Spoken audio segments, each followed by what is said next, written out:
Sorry, मैं check कर रही थी कहीं ऐसा तो नहीं मैंने ऑन करना बंद कर दिया। So dear, hello my dear ones friend, this is Archana education platform पे आपका हार्दिक स्वागत है। फ्रेंड्स, हमारा इकोनॉमिक्स का ही सीरीज चल रहा है। एक वीडियो जस्ट आपको मैंने डिलीवर किया, उसी के आगे का है हमारा फॉरेन एक्सचेंज ही चल रहा था, राइट।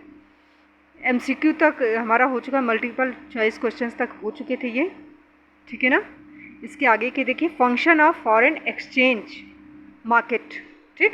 तो ट्रांसफ़र फंक्शन होता है, क्रेडिट फंक्शन होता है और हेडिंग फंक्शन होता है, करेक्ट। ट्रांसफ़र फंक्शन क्या होता है? It transfer the purchasing power between the countries के बीच में जो है परचेजिंग पावर का ट्रांसफ़र करता है, राइट। क्रेडिट क्या होता है? It provides credit channel for foreign trade. Credit channel को प्रोवाइड करता है किसके लिए? फॉरेन ट्रेड के लिए। हेडिंग क्या होता है? It protects against the foreign exchange risk, जो जोखिम होता है उसके अगेंस्ट जो है ये प्रोटेक्ट करता है, correct. Fix change rate system. Fix change rate system क्या होता है? Fix change rate system is the rate which is officially fixed by government, monetary authority and not determined by market force. Fixed exchange rate हमेशा central bank के द्वारा, government के द्वारा होता है, समझ लीजिए। फिक्स एक्सचेंज रेट गवर्नमेंट के द्वारा किया जाता है, किसी भी देश की सरकार के द्वारा किया जाता है। ये मार्केट की शक्तियों के द्वारा से प्रभावित नहीं होता है या उनसे निर्धारित नहीं होता, राइट। फ्लेक्सिबल एक्सचेंज रेट क्या होता है? Flexible exchange rate is the rate which is determined by the force of supply and demand in the foreign exchange market, ठीक। फ्लेक्सिबल चेंज रेट जो होता है वो क्या होता है? फॉरेन एक्सचेंज मार्केट के मांग और पूर्ति, डिमांड एंड सप्लाई की शक्तियों के द्वारा निर्धारित होता है फ्लेक्सिबल एक्सचेंज रेट। अभी समझ में आया? फिक्स्ड क्या होता है? गवर्नमेंट के द्वारा फिक्स किया जाता है, राइट। और वो जो गवर्नमेंट उसको डिसाइड करती है, और ये क्या करता है? फ्लेक्सिबल एक्सचेंज रेट ये जो है बाजार की शक्तियों द्वारा डिसाइड होता है, करेक्ट, फॉरेन एक्सचेंज मार्केट द्वारा। Demand for supply of foreign exchange. Demand for foreign exchange ये क्या होता है? Purchase of goods and services from other countries, to send gift abroad, to purchase financial asset, share and bond, correct. To speculate on the value of foreign currency, to undertake foreign tours, right, to investment direct in shops और आपके factories, buildings, to make payment of international trade। तो क्या क्या किया जाता है? Demand for foreign exchange में क्या क्या चीज़ें आती हैं? Purchase goods and services from other countries, send the gift to send gift abroad, to purchase financial asset, shares and bond, right. Speculate on the value of foreign currencies, undertake foreign tours, investment directly in shop, factories and buildings, to make payment of international trade। supply of foreign exchange ये क्या होता है?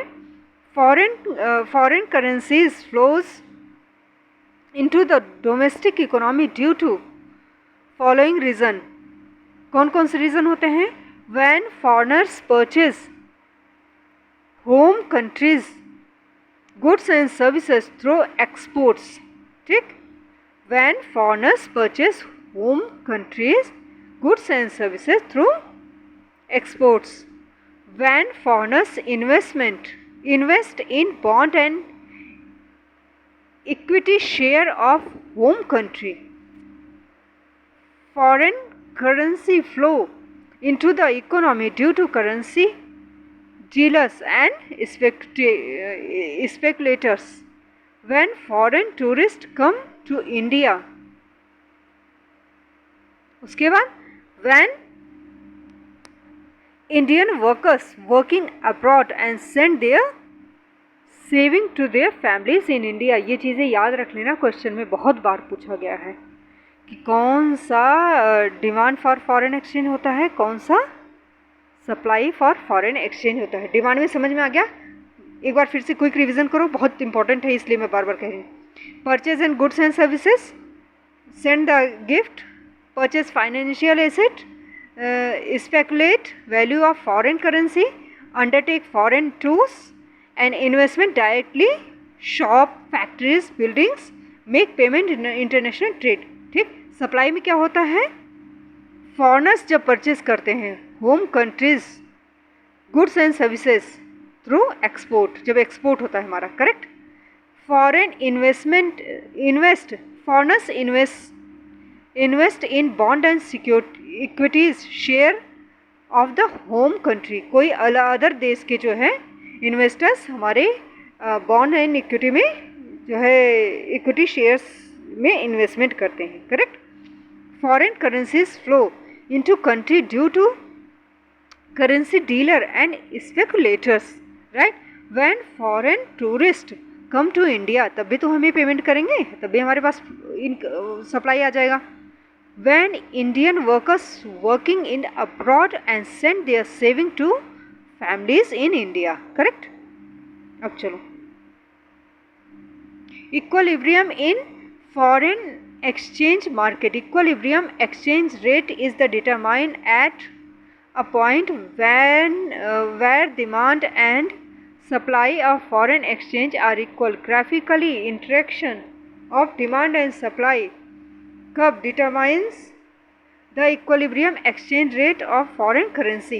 ये मांग और पूर्ति की शक्तियों द्वारा होता है. देखिए डी आपका डिमांड है और एस आपका सप्लाई है, तो इनकी उसमें इक्विलिब्रियम पॉइंट में जो है बीच में बिल्कुल सेंटर में आपका एक्सचेंज रेट डिटरमाइन होगा, करेक्ट. मैनेज फ्लोटिंग क्या होता है, this is combination of fixed and flexible exchange rate. Under this countries manipulate the exchange rate to adjust the deficit in BOP by following certain guideline issues by IMF. ध्यान से सुन लो. Manage floating क्या होता है, this is the combination of fix and flexible exchange rate.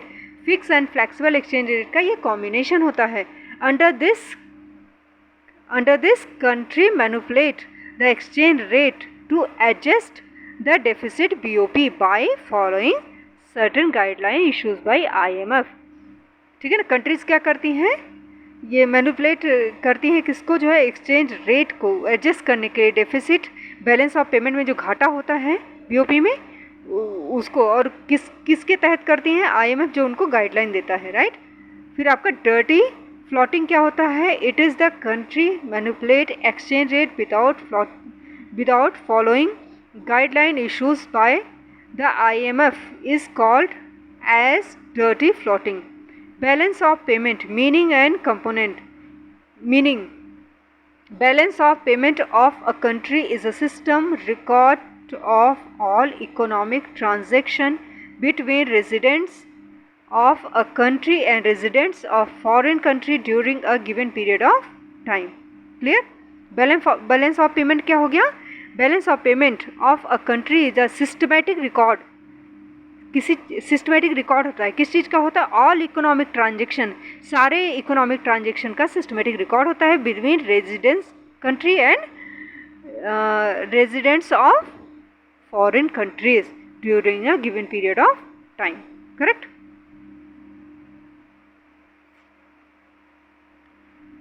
मतलब विदेशों में रहने वाले लोग और अपने देश के रहने वाले निवासियों के बीच जो ट्रांजैक्शन होता है उसका सिस्टमेटिक रिकॉर्ड होता है. Balance of trade and balance of payment. Balance of trade क्या होता है, BOT जिसे बोलते हैं. Balance of trade is difference between money value of exports and imports of material goods, यानी विजिबल आइटम, दृश्य वस्तुओं का, सीधी सी बात जान लो, दृश्य वस्तुओं का, विजुअल आइटम्स का. अब विजुअल क्या होगा, मटेरियल यानी गुड्स, सामान, ठीक है ना, इनका ट्रेड होता है. तो BOT क्या होता है, difference between money value of export and import of material goods. Material goods के एक्सपोर्ट इंपोर्ट का डिफरेंस होता है. BOP क्या होता है, balance of payment is a systematic record of, ये मैंने आपको बता भी दिया, transaction between residents of a country and residents of foreign countries during a given period of time. It includes both visible and invisible items. Hence, balance of payment represents a better picture of a country economic transaction with the rest of the world than the balance of trade. Right? Structure of balance of payment. Accounting. A balance of payment statement is a summary of nation's total economic transaction undertaken on the international account. There is two types of account. कौन कौन से type के account होते हैं? तो आपके current account होते हैं और कैपिटल अकाउंट होते हैं. अब बताइए, देखिए करंट अकाउंट में क्या क्या चीज़ें आती हैं. ये क्वेश्चन 1000 टाइम पूछा गया है, तो माइंड में रख लेना कैपिटल में क्या आता है, करंट में क्या आता है. ठीक, तो करंट में हमारा क्या आता है, visible items of trade. Balance of payment में balance of export import goods is called balance of visible trade. Correct.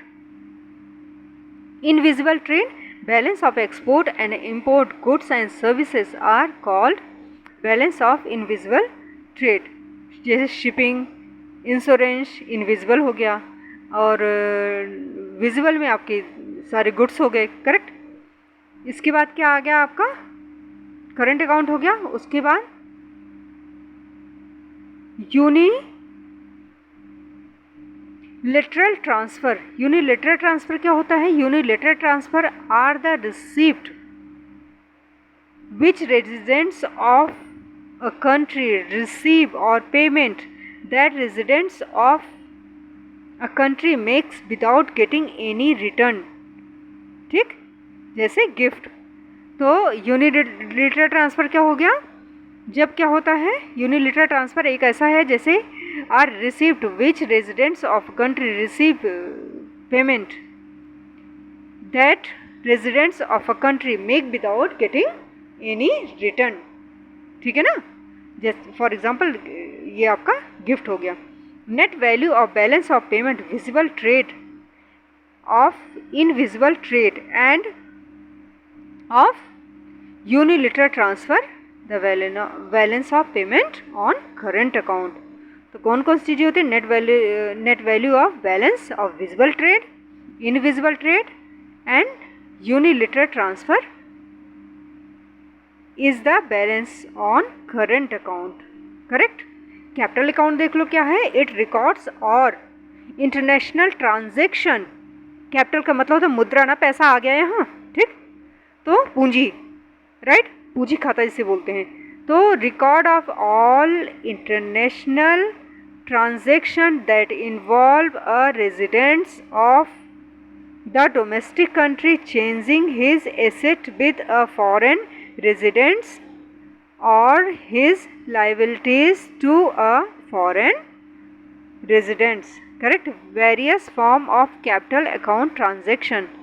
तो इसमें क्या होगा, various forms of capital account transaction. तो प्राइवेट ट्रांजेक्शन होगा.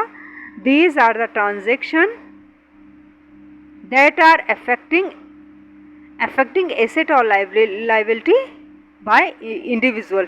इंडिविजुअल्स के लाइबिलिटी और एसेट को जो है अफेक्ट करती हैं. Private transaction. ऑफिशियल क्या होता है, transaction affecting asset and liability by the government and it's agencies. Government agencies के जो है लाइबिलिटी एसेट को जो अफेक्ट करें वो ऑफिशियल हो गया. इंडिविजुअल्स के लाइबिलिटी और एसेट को अफेक्ट करें वो प्राइवेट ट्रांजेक्शन हो गया. डायरेक्ट इन्वेस्टमेंट क्या होता है, it is just wait, sorry, it is the act of purchasing an asset at the same time acquiring and control of it. ठीक. पोर्टफोलियो इन्वेस्टमेंट क्या होता है, डायरेक्ट इन्वेस्टमेंट क्या हो गया, it is the act of purchasing an asset and at the same time acquiring and control of it. ठीक. Portfolio investment, it is the acquisition of asset that does not given particular control over the asset. The net value of balance of direct and portfolio investment is called the balance on capital account.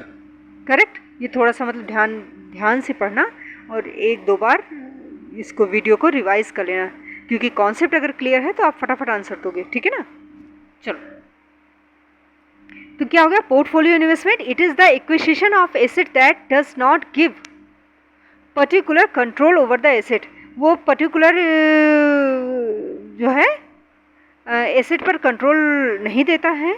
The net value of balance of direct portfolio and portfolio investment is called balance on capital account, correct. अब देखिए other items, दिमाग खराब हो रखा है मेरा, other items in the balance of payment, तो ये कौन से हैं, they are include since full balance of payment account must balance, ठीक, these items are followed.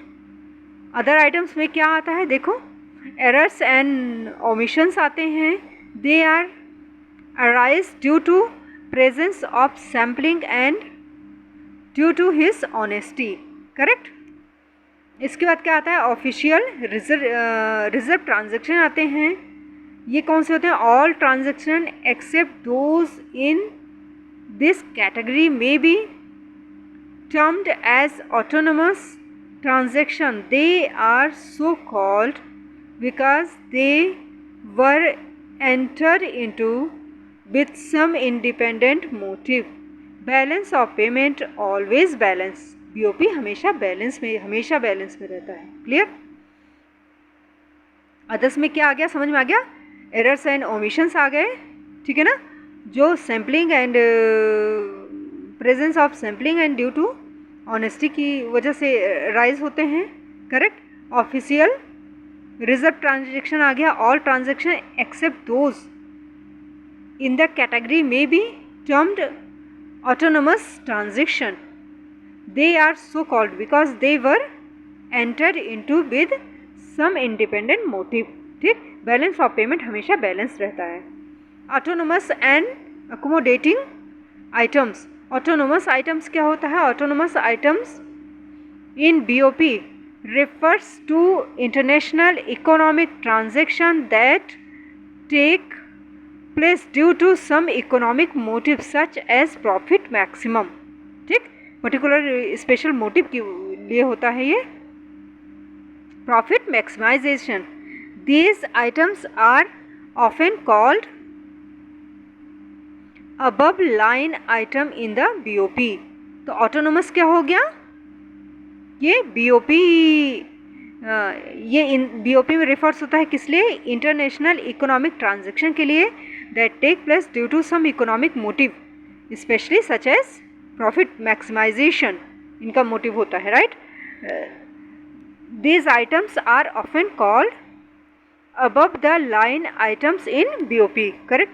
Balance of payment is in deficit, the autonomous receipts are less than autonomous payment, autonomous balance of payment is in deficit if, घाटे में होगा balance of payment, कब होगा, जब autonomous receipts are less than autonomous payment, payment से हमारा receipt कम होगा, but natural सी बात है ना। और एक चीज़ और याद रखना, क्वेश्चंस दोनों लैंग्वेज में आपके आते हैं, तो आप प्लीज़ हिंदी का भी पढ़ लीजिएगा, क्लियर, आपके लिए आसानी हो जाएगी। और हिंदी में मैंने भर भर की ये सारी चीज़ें करा रखी हैं, इसलिए बहुत हिंदी इसमें मैं खिचड़ी नहीं बनाने की कोशिश कर रही हूँ मैं, right.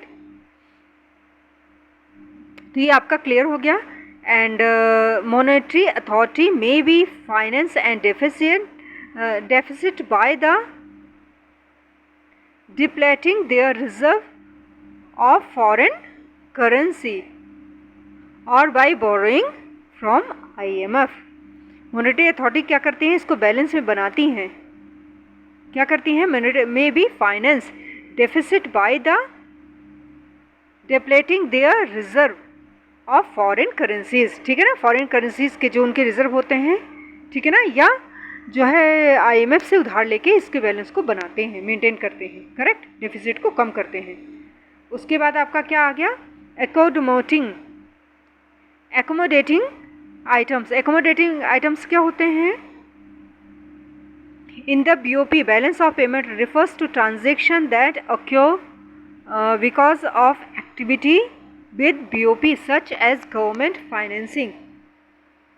Accommodating items are also referred to as below the lines of items, right? Disequilibrium, the balance of payment. ये क्या होता है? असंतुलन जिसे बोलते हैं, डिसइक्विलिब्रियम.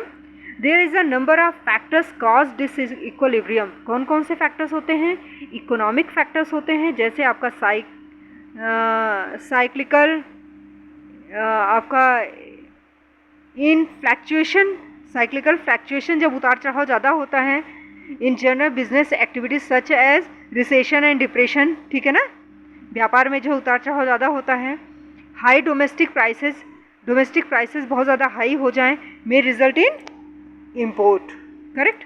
जब घरेलू वस्तुओं का दाम बढ़ जाएगा तो बाहर से सस्ती वस्तुएं मंगाएंगे. करेक्ट. पॉलिटिकल फैक्टर, राजनीति, नेता लोग, मतलब इस तरह से होता है. पॉलिटिकल इनस्टेबिलिटी में भी, जब राजनीति की स्थिति अस्थिरता हो राजनीतिक, ठीक है ना, वो भी एक रीज़न होता है. करेक्ट. तो उसमें लार्ज नंबर पे फ्लो होगा एंड हार्मर the inflow of foreign capital.